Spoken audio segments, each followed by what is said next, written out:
second in the series. It's not a zombie novel, but it does have monsters in it.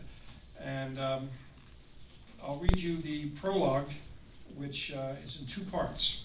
The hero, by the way, Joe Ledger, is a former Baltimore cop who becomes a special agent for the Department of Military Sciences. Prologue. 1 week ago, Otto Werths was the 2nd worst mass murderer in the history of the world. Compared to him, Hitler, Stalin, Attila the Hun, and even Alexander the Great were amateurs, posers who could not hold a candle to Otto and his body count. Only one person was worse, Cyrus Jacobi. It wasn't his real name, and in a way he had no real name. Like Otto, Cyrus was a freak. Like Otto, Cyrus was a monster. A week ago, I'd never even heard of them. Almost no one had. A week ago, they were on no watch lists. They were not sought by any world governments. Their names were not muttered in hateful curses or angry prayers by a single person on planet Earth. Yet together they had done more harm than anyone. Together they had very quietly slaughtered tens of millions. Tens of millions.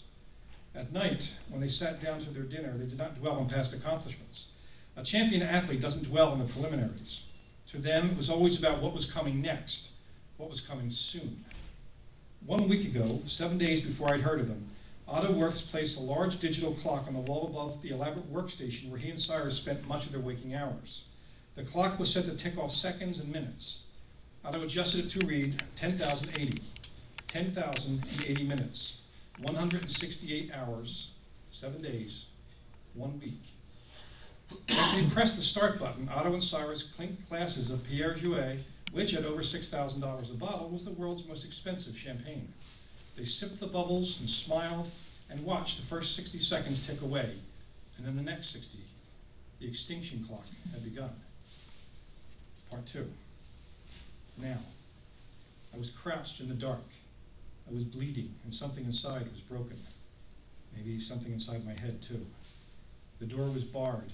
I had 3 bullets left. 3 bullets and a knife. The pounding on the door was like thunder. I knew the door wouldn't hold. They would get in. Somewhere, the extinction clock was ticking down. If I was still in this room when it hit 0, more people would die than perished during the Black Death and all the pandemics put together. I thought I could stop them. I had to stop them. It was down to me or no one.